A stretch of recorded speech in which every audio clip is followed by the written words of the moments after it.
ఆంధ్రప్రదేశ్లోని ప్రముఖ పుణ్యక్షేత్రం తిరుమల పరిధిలో గత వారం రోజులుగా విద్యుత్ అంతరాయ సమస్య కొనసాగుతుంది. భక్తులు బస చేసే అద్దె గదుల ప్రాంతాల్లో తరచూ విద్యుత్ నిలిచిపోవడం భక్తులు ఇబ్బందులు పడుతున్నారు.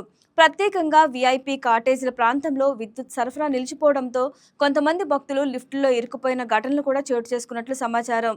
దీంతో భక్తులు ఆందోళన వ్యక్తం చేస్తున్నారు.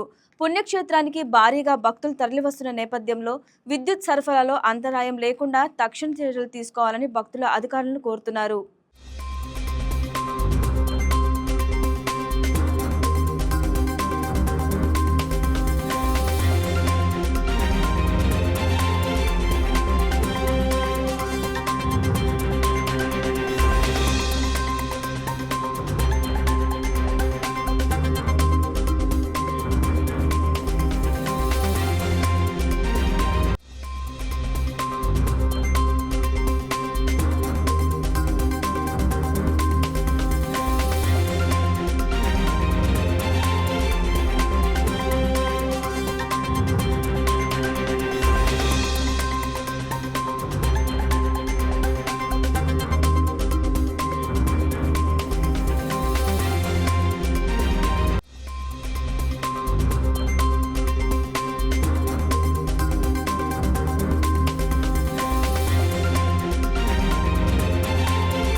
ఈ వీడియో మీకు నచ్చినట్లయితే లైక్ కొట్టి షేర్ చేసి వైకే టీవీని సబ్స్క్రైబ్ చేసుకోండి.